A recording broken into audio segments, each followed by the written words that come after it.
If you want the truth, come with me. There's one line in Silo that almost nobody is talking about, and yet it may be the single most important sentence in the entire series. It isn't hidden inside the legacy. It isn't spoken by Bernard. It isn't written in the pact. Instead, it quietly follows Juliette from one chapter of her life to the next. Different people say it. Different situations. Different motives. Yet the message is always the same. Come with me. At first, it sounds like an ordinary invitation. Someone wants to show Juliette something. Someone wants to explain a mystery. Someone wants her to see what they've discovered. But after Season 3, Episode 2, that pattern becomes impossible to ignore. What if every person telling Juliette to follow them isn't simply leading her to another clue? What if they're unknowingly passing her from one keeper of the truth to the next?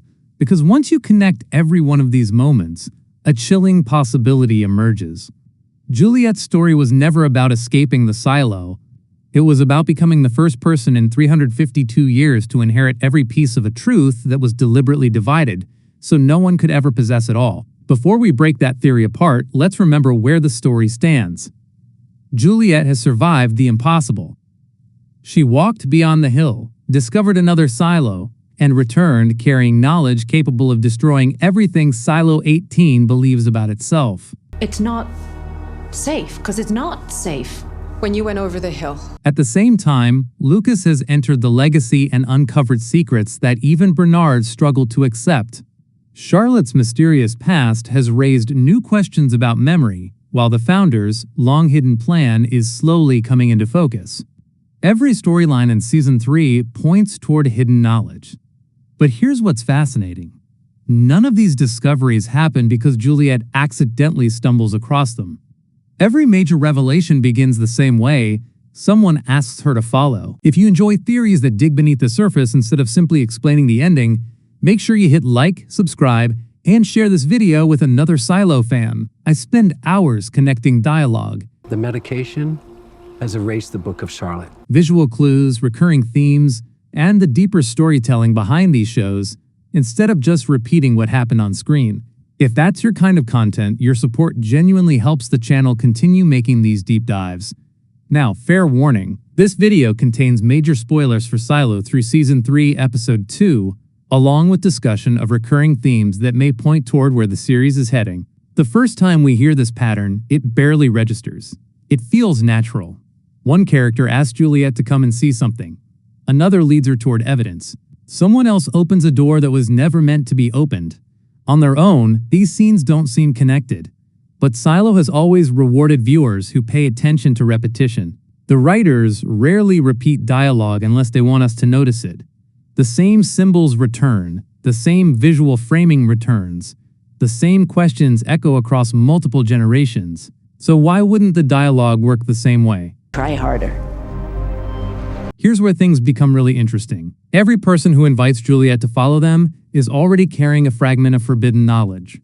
George doesn't simply ask Juliette to trust him. He leads her toward relics and questions about the past. Allison follows hidden evidence until she realizes the official story doesn't make sense.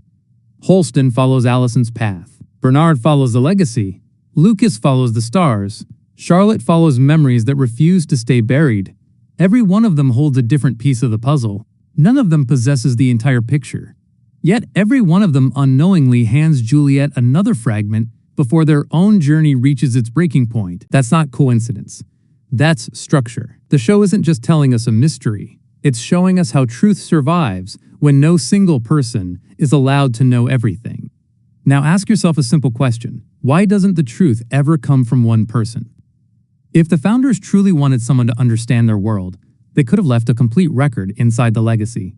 Bernard could simply hand Juliette a book explaining everything. Lucas could reveal every answer he discovers. Charlotte could tell her entire story. But that's never how Silo works. Instead, every revelation is incomplete. George teaches Juliette to question the past, but he dies before he can explain everything he found. The truth isn't locked away in one place.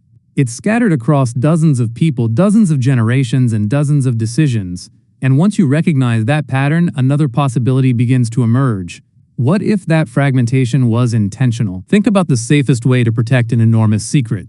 Most people assume you hide it behind stronger locks, thicker walls, or better security. But history has shown that every vault can eventually be opened. Every password can eventually be broken.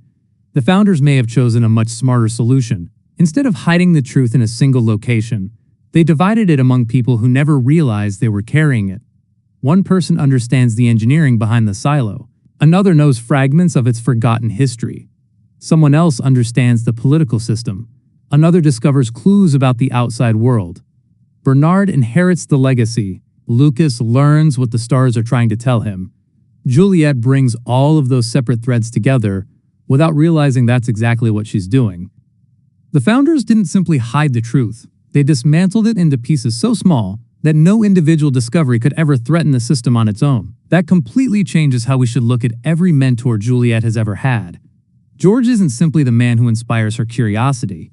He's the first keeper to hand her a key. Allison doesn't just expose a lie.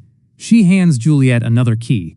Holston gives her one more. Even Bernard, despite trying to contain the damage, ends up revealing information only he possesses. None of these characters intends to make Juliette the most informed person in the silo, yet together, that's exactly what they accomplish.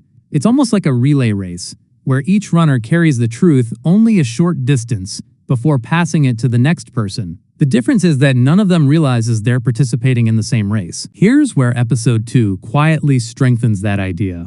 Juliette isn't searching for power, status, or revenge. Every time she uncovers one answer, she immediately asks the next question. Most people stop investigating once they find an explanation that satisfies them. Juliette never does. Every answer simply exposes another gap in the story. That's what makes her different from everyone who came before her. She's not collecting secrets for herself. She's connecting them.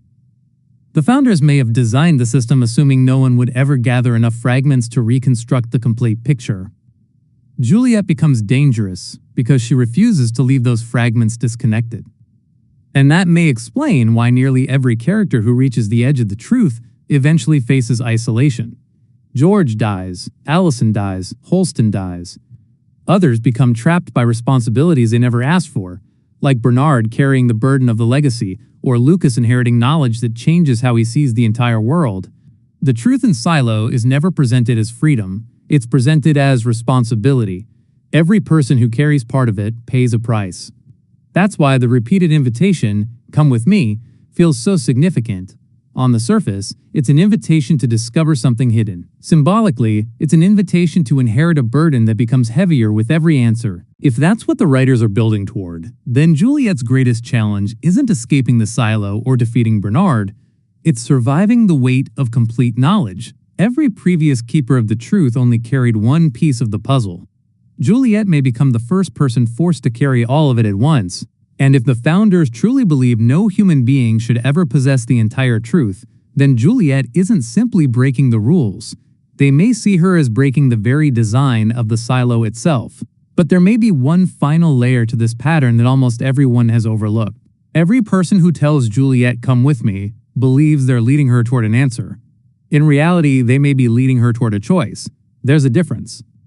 Answers end mysteries. Choices create them. George doesn't simply show Juliette a relic. He forces her to decide whether she's willing to question everything she has ever believed.